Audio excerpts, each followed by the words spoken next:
Hi everyone. So today we are beginning a new lesson. We're going to be looking at the founding of the United States and reviewing what we learned in eighth grade.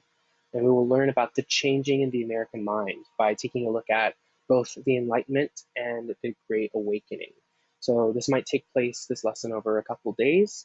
So this lesson will lead to the colonies declaring independence. So one of the questions I want you to respond to at the beginning of this, just to see what you remember maybe from eighth grade, what were some of the reasons the colonists wanted to declare independence from Great Britain? So I'll give you a second to respond to that. Okay, so in today's lesson, our Common Core standard that we're going to be addressing, you're going to be writing an informative explanatory text, right? So you're going to be explaining an idea, responding to a question, explaining an idea, using information provided in this lesson in order to do so. And so the essential question that you will be responding to by the end is, what were the key values and or beliefs that led to the American Revolution? So keep that question in your mind as we go through this lesson. So our objective is that we will be able to analyze the significant events in the founding of the nation by completing a paragraph summary. So let's first look at some of the immediate causes of the American Revolution. Remember, as historians, we're thinking of cause and effect. So some of the political causes: first, England's neglect of the colonies. A lot of colonists were pretty upset with England. Back in 1763, there was a war, the French and Indian War, that ended, and the colonists were wanting to spread further westward, and the British were preventing from doing so. The war between it was between Britain, France, and several Native American tribes was very costly, and the British did not want to get into any further conflicts. Didn't want their colonies to get into further conflicts because of how much debt they had gotten into. So they were trying to hold them back, but the colonists here were they were adamant. They really wanted to spread westward. They wanted more land. They wanted to expand. So there was some tension there. Also, taxation without representation, right? So the American colonists did not have any representatives in the British Parliament. So all the laws that were being passed, the Parliament is just like Congress we have today. The laws that were being passed, they had no say over. They couldn't vote one way or the other because they didn't even have a representative there. So this was very frustrating to a lot of colonists.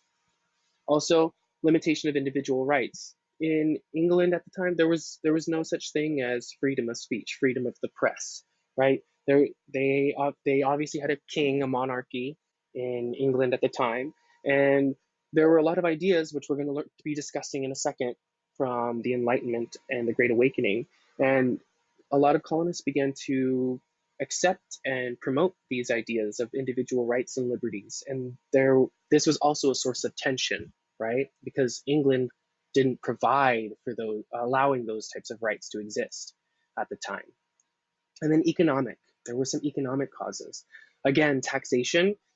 For example, one of them would be you remember the taxes that were passed, like the Sugar Act and the Stamp Act is like a big one from eighth grade.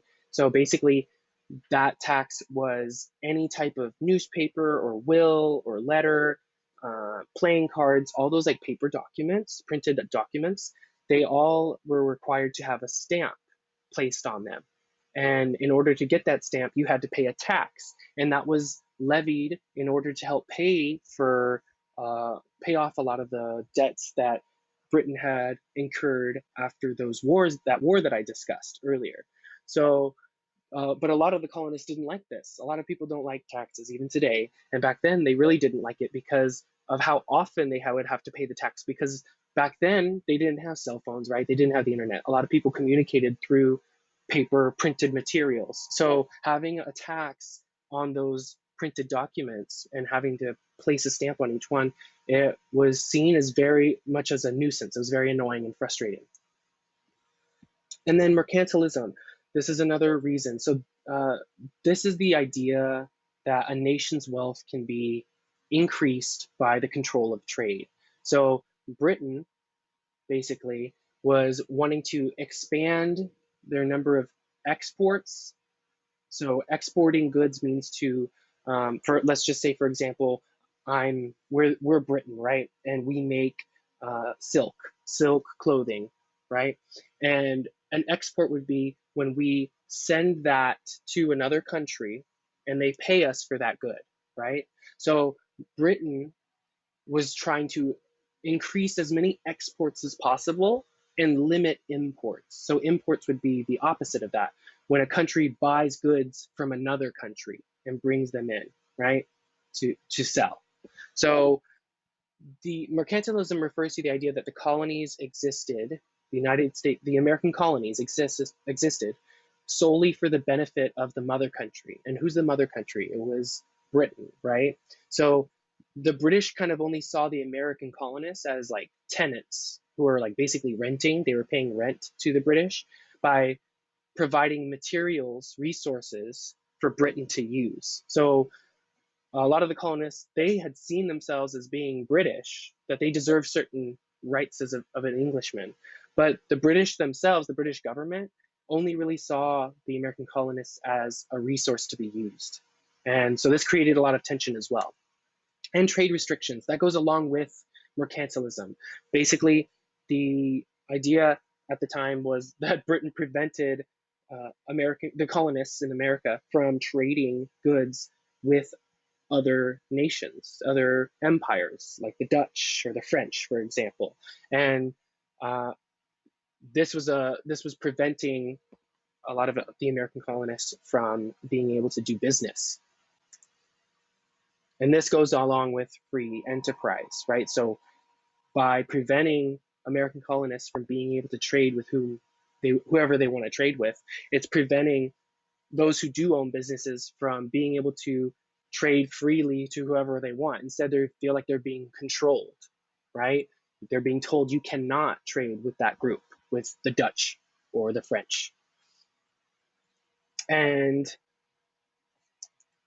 so basically, all these causes, those were like direct causes, but there's also like a broader movement that was going on that was influencing the colonists at the time. It was influencing some of the ideas that they held, like those individual rights I mentioned in the previous slide. And one of the big movements was the Enlightenment. So the Enlightenment was an 18th century European movement, which means it started in the 1700s, and it started in Europe. And it was a movement in which thinkers attempted to apply the principles of reason and the scientific method to all aspects of society. And basically, the Enlightenment, it challenged traditional views about the world, traditional as in older views, right? Views from like the Middle Ages. It challenged those views about the world and humankind. And in this movement, scientists and philosophers expressed new ideas about human nature, about government, as you'll see, religion, and other topics. And they drew these ideas from other philosophers around the world. So it was like a movement of learning as much as possible. And basically, the philosophers of this movement, they said that the world was governed by natural laws, like laws of gravity, for example, that we know of today, and that there's actual science behind the processes of the world, how the world works. And this is important because a lot of the Puritans in the colonies, they stressed literacy and public education in order to read the Bible. So we're going to see how later on religion actually does play an important role uh, combining with the Enlightenment to spread Enlightenment ideas throughout the colonies. So let's first review the shift from the divine right of kings to this social contract theory and natural rights philosophy. So basically, the divine right of kings goes that God gives his authority to rule to the king. So the king derives his authority to rule from God, not from the people. And so God allows the king to rule over the people. That's how the divine right of kings goes, that God has chosen the king, and therefore the king has total power over the people. Because if you question the king, then you therefore question God. Now, during the Enlightenment, this shifts. There's a shift in thinking on this. And it goes that God gives people the authority to allow the king to rule.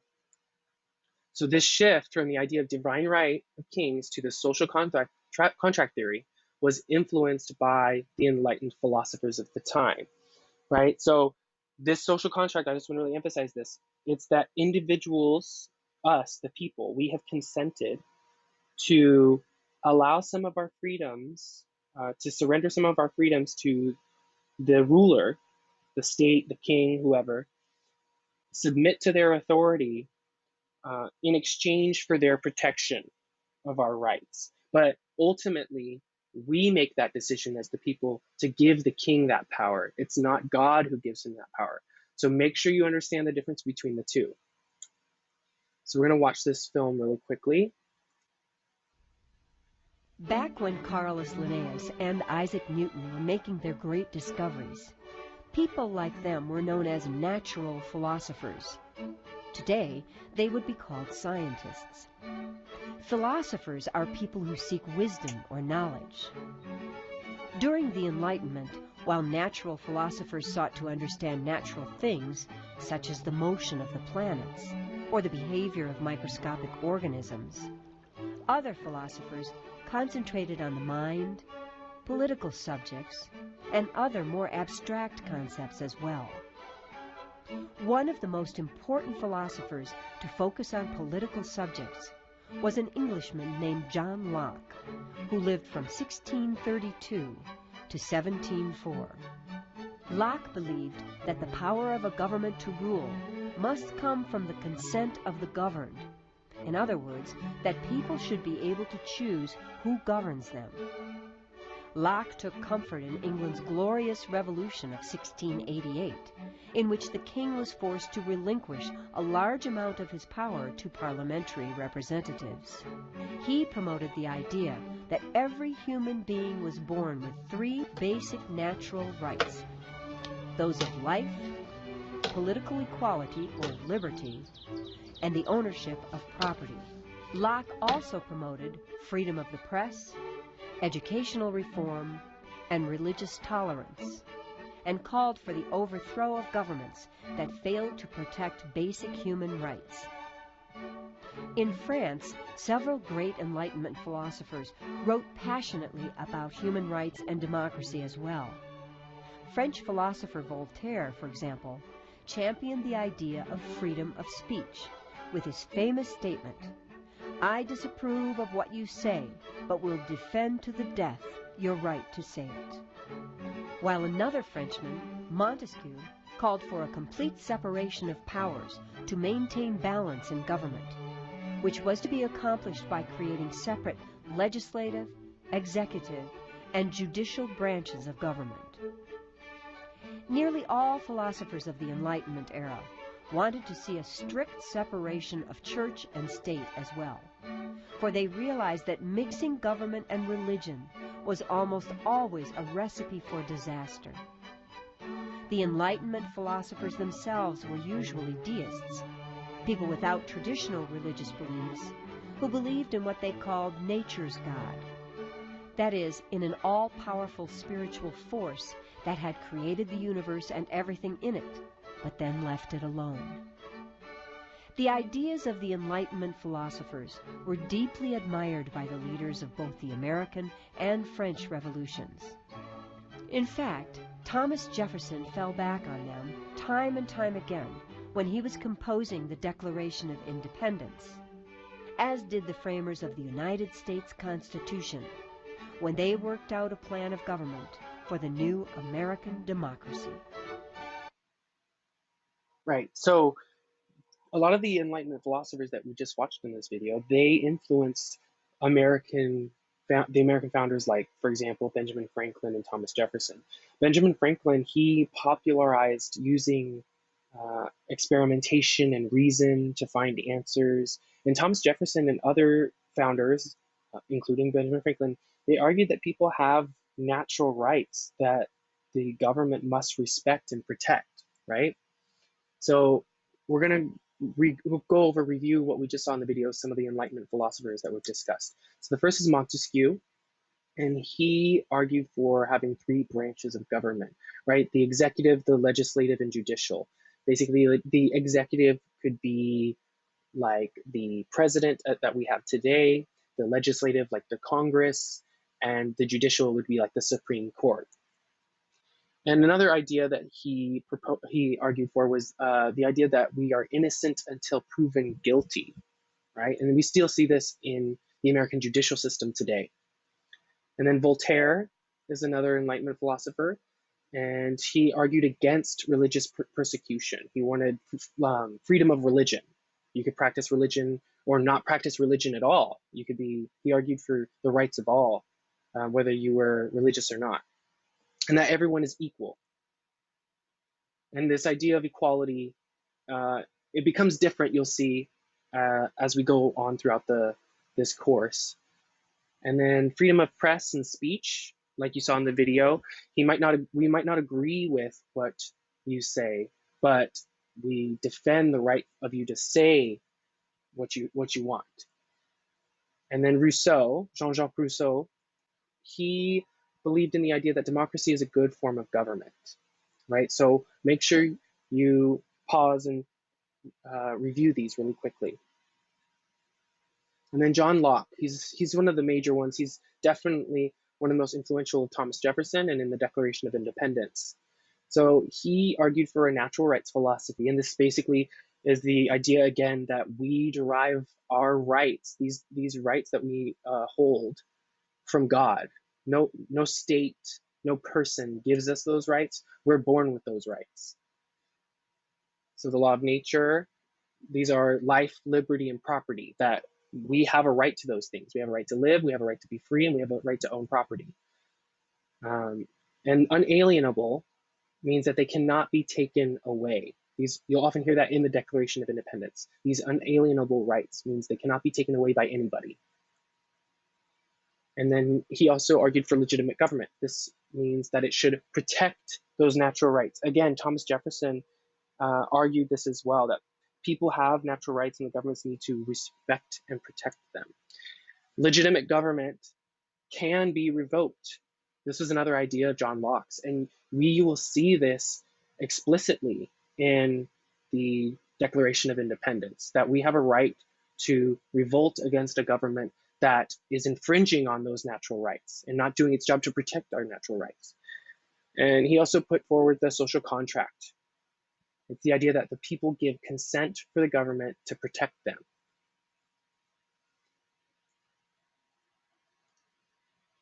So what you're going to do is you're going to complete this worksheet on the philosopher John Locke, since we've just reviewed some of what he said. So the directions are, we're going to find out how John Locke, his ideas about government relate to the United States. So in the first column on your Google Doc, you're going to underline what you think, or highlight what you think is important. But highlight at least 4 different things.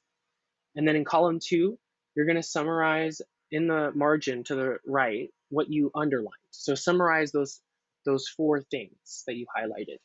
And then in column 3, you're going to write how John Locke's ideas relate to the United States. So how do those ideas relate to the United States? At least 4 things. So you're going to complete that. Really pause this if you need to. Go over to the other tab, open it up, and complete this. Okay. So the Great Awakening. Now that we've discussed the Enlightenment, we're going to talk about the Great Awakening. So as the Enlightenment spread, religious influence decreased. But new clergymen like Jonathan Edwards became famous for their intense and emotional sermons. And this led to a new interest in religion around the 1730s and 1740s. And large meetings called revivals began to be held. And these types of meetings, these revivals, they really appealed to a wide range of Americans, including men and women from various walks of life, whether they were rich or poor. Even slaves were involved in this Great Awakening revival. So here's some pictures of what they kind of looked like. So you can see the ministers up here. He was usually up on a platform, and you can see, look, like there's men, there's women, there's young, there's old. They look maybe like they're a little poorer, right? And then in this picture, it's the same thing. Men and women were attending these revivals, right? And in this picture, you can see some of them were massive events. They had a significant number of people turn out. So the Great Awakening, it led to new Christian denominations or groups, different groups being formed, such as Methodists and Baptists. You might have heard of those before. And these groups challenged the authority of the Church of England, which was the Church of England was led by the King of England. So you can already see how the Enlightenment and the Great Awakening both started to lead toward the United colonists arguing for independence or questioning the authority of Britain and questioning the authority of the king. So another important aspect of the Great Awakening is that it increased interest in higher education. And this was because people, they were so overcome, they wanted to get to know God personally, individually. So they needed to educate themselves so that they could understand the ideas of the Bible for themselves instead of having a priest or a preacher doing it for them, right? They wanted to be able to read the Bible for themselves and to understand it. So many colleges were created as a result of this in order to train ministers as well. So like Princeton and Dartmouth are a couple of examples. They were founded to train ministers, and some of these colleges, they're famous today. They exist to this day. Of course, they offer more. They don't train ministers anymore. A lot of them, they're like regular universities. But that's how a lot of these universities on the East Coast began as a result of the Great Awakening. So here is actually a picture of Dartmouth College, and this college was actually created to train ministers to spread the Christian religion to Native Americans. So we're going to do some comparing and contrasting, right? We learned about, that's what one of the historical thinking skills that we do as historians. So the Enlightenment versus the Great Awakening. So how are they different? The Enlightenment emphasized reason, right? And this means that the Enlightenment emphasized like thought processes, what do you observe? What do you know about yourself and understand? The Great Awakening emphasized emotional expression, right? And both of these movements inspired questioning of authority, and they stressed the importance of the individual. And the Enlightenment used reason. It used the idea of reason, to understand yourself, while the Awakening, you kind of emphasized the idea that church authorities were not essential for you to understand God. And so both of these movements inspired colonists to question, like I said, British control of their lives, and helped to spread some of the ideas that led to the American Revolution through pamphlets like, for example, Common Sense, which and also some of the ideas that are seen in the Declaration of Independence. So we're actually going to talk about Common Sense in just a second. So Thomas Paine's pamphlet, Common Sense, swayed American colonists to declare independence. I'm going to ask, what ideas do you think Paine wrote about in this pamphlet? So take a second and answer that. Right, so here's a picture of Thomas Paine, right? And he was an English immigrant, he was Scottish, and some of the things he argued about in Common Sense, or argued for, was that the American colonies didn't need Britain and would be better off on their own. He said Britain was abusing its powers, they were tyrannical over the colonies, and he argued that America should separate from Britain because he believed America could make a more equal society and economy if they became independent. So his common sense pamphlet was short. It was a short pamphlet, but it was very popular. It's one of the best-selling documents of all time, and it was read by many members of the Second Continental Congress, and those were the men who were deciding to vote for independence. So let's discuss and emphasize review the origins of the American Revolution. So it says, if a government fails to protect the people's rights, the people have a right of revolution. John Locke. That whenever any form of government becomes destructive of these ends, it is the right of the people to alter or abolish it and to institute new government. You can see already in those quotes how the colonists, how the members of the Second Continental Congress were inspired by quotes like these to revolt, to decide to become independent, to write the Declaration of Independence. They drew inspiration from quotes like these and ideas out of quotes like these in order to advocate for independence from Britain. See how they look at the wording of the Declaration of Independence, right? The right of the people to alter or abolish it. Look at how similar it is to what John Locke says. So if a government, once again, fails to protect the people's rights, the people have a right of revolution. That's almost exactly what it says in the quote below that, right? So you can see directly how John Locke's ideas inspired the founding fathers. So we're going to continue with this lesson tomorrow on the American Revolution.